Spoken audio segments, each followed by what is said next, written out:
Thank you very much for asking me to speak. I'm shocked at how few men are in the audience, but I work with in an office where there's 9 women and myself, so I feel at home.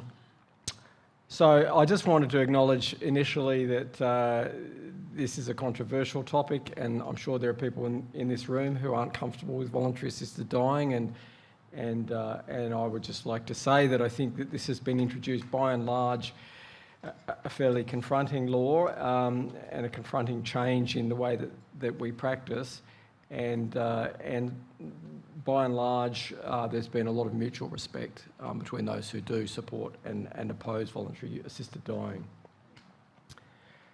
Thought I'd briefly, for those of you who aren't aware of the history of voluntary assisted dying, it's new in New South Wales. It's relatively new around the world, but voluntary assisted dying has been tolerated in the Netherlands since the 1970s. It wasn't legislated until the 2000s. It was actually first legislated in Australia in the Northern Territory in 1996, but the Commonwealth government used its powers to force that to be overturned. And then the first legislature that really got up and running was in the United States, in Oregon, in 1998. And now we've got 10 countries around the world, including ourselves, so it's still a very small minority of countries. And yet in Australia, the dominoes are very quickly falling because there were a lot of attempts to get euthanasia or voluntary assisted dying up. And then the very first one was Victoria, only as recently as 2019, and then all the other states have followed suit. And we've only brought our legislation into force in November last year. And the 2 territories, the ACT, now the Commonwealth government's sort of changed its approach to this and allowed the territories to make their own laws. The ACT has passed their law. It hasn't come into force yet, and I think the Northern Territory is still working on theirs. So having been the first, they're now the last. So I thought this is probably the most important slide. Probably most people are interested in how the legislation works, and the most important thing is the eligibility criteria, which are very similar for all the different states. Adults over 18, they have to be competent to have capacity to make this decision. They have to be ordinarily resident in New South Wales, have an advanced progressive disease that will, on the balance of probabilities, cause death in less than 6 months, or in the case of neurodegenerative diseases, in 12 months. The request obviously has to be voluntary, meaning that there's no pressure from any family members and so on.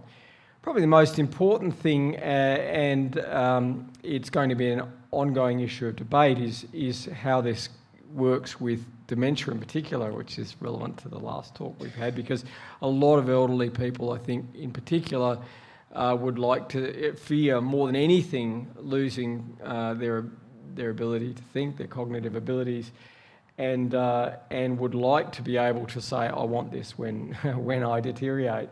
But there is no application of our law within an advanced directive. You have to maintain capacity right up to the time of administration of the voluntary assisted dying substance. And even if you do have capacity, if dementia is your only condition, that's not an eligibility criteria. Unlike some of the other states, the Government of New South Wales has been very proactive about this, providing funding, infrastructure, information and technical support from the top down. I have sort of prepared this with a bit of an emphasis for the Hunter New England LHD. I understand that there are a lot of people here from Central Coast as well, and I apologise that I don't have details for the Central Coast.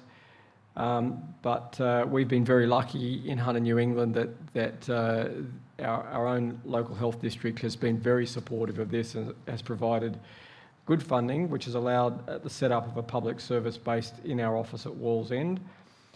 There are 5 staff specialists who are fractional. As I said, they're all women except myself. 4 nurses, 3 care coordinators and a service manager and an admin person, and several VMOs.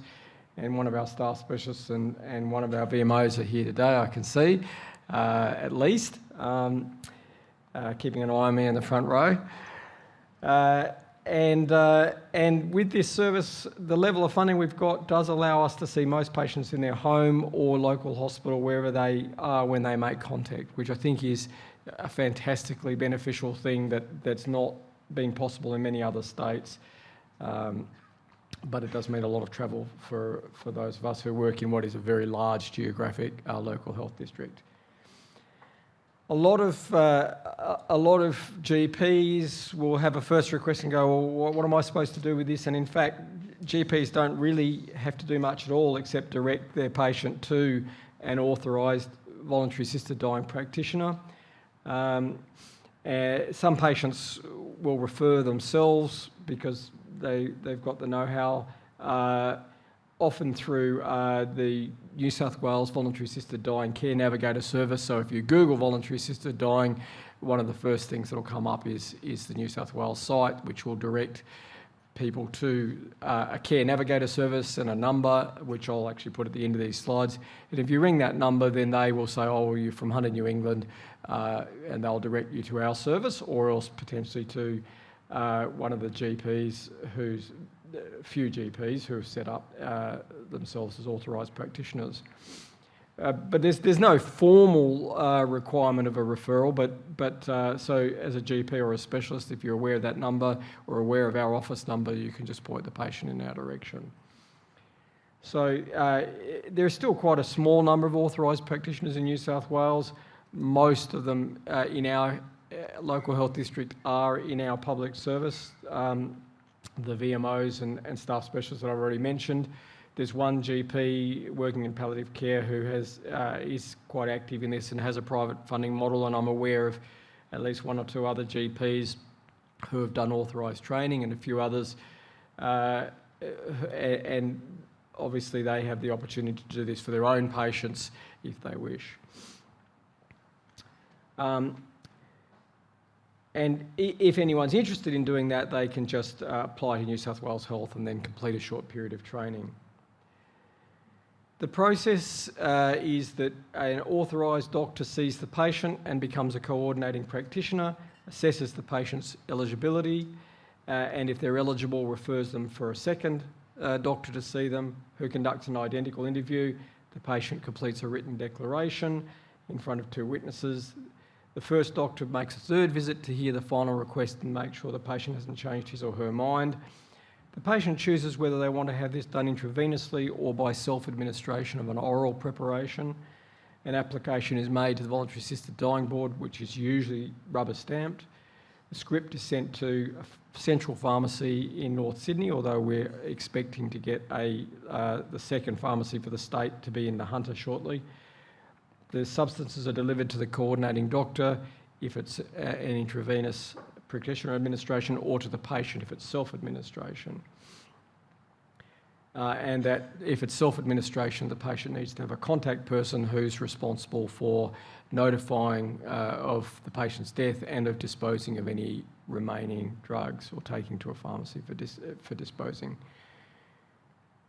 The practitioner administration, the advantage, there are some advantages and disadvantages. The disadvantage is that it requires a time to be negotiated that works for the patient. But if we do that, then we're available to do the medical certificate of death, cremation certificate verification and so on. Self-administration gives the patient later a greater level of control, because they can, once they've got the drugs, they can take them whenever they want to. But they do have to drink it themselves. They can't have anyone tipping the drink in for obvious reasons. But they can get others to help them to prepare it. And it's usually a bit slower. So although the patient will lose consciousness usually in 5 to 15 minutes, it can take up to 10 hours to die. And that for the family can sometimes be a bit more distressing. And then the family there's no doctor around, so the family does what would normally happen for a death at home, and organises someone to verify death and someone to do the certificates.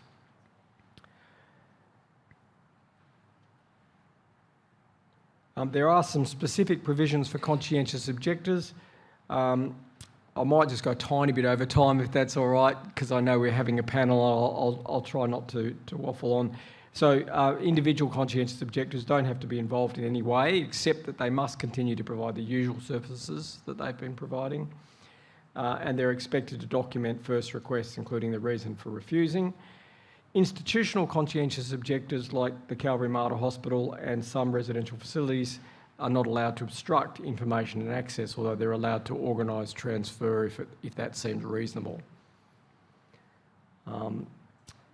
About 2% of people have chosen this so far around Australia, or it's heading up towards that number.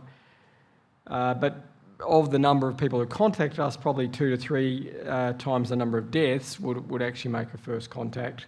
Some people decide not to proceed, some are ineligible, some die while undergoing assessment, some are approved but decide not to proceed. And that number, it was the number that we guesstimated the other day, but it's actually over 200 now already in 6 months in Hunter, New England. I'll just... some of you may be aware there's a Commonwealth law that may make it difficult to do telehealth. And so that's one of the other reasons that we're doing a lot of travel. I think I've said all that. So I think this is my second last slide. I still find this confronting and sometimes surreal. It's quite strange to turn up to someone's house and be bantering with them and then leave with them dead. And it's confronting to me. I don't look forward to my own death, and like most people, I have a reluctance to get ready for that. And it's hard to imagine myself in the headspace of someone who often just can't wait to have it all over. So it is quite surreal. But having come into this feeling a little bit ambivalent about it, I've been overwhelmingly convinced that it's been the right thing for everyone who's chosen it. On my watch, it's very peaceful. The certain timing of the death allows families to come together and be with a patient when he or she dies. The very fact that there is a backup plan is a source of comfort for patients and mostly for their families. It is bureaucratic, and this is one of the things that concerned me about the legislation, but not as bad as I feared it might be, which is partly thanks to the fact that the New South Wales Health has really set up a system that's pretty efficient. Another thing that I think we're all aware of is that there are a lot of people with very poor quality of life who don't meet the criteria of the legislation. And some of the safeguards probably have unintended effects, including that patients who lose capacity become ineligible. So patients often feel they need to get on with voluntary assisted dying before losing capacity. So rather than discouraging people, it's almost encouraging people to speed the process up because they're worried about no longer having the choice. And we have occasionally seen patients or providers reluctant to use adequate analgesia or sedatives because they fear about losing capacity and not being able to proceed with voluntary assisted dying. That's all I wanted to say. There's the contact details. I'll just leave that slide up, but probably best now to go to questions and a panel. Thank you.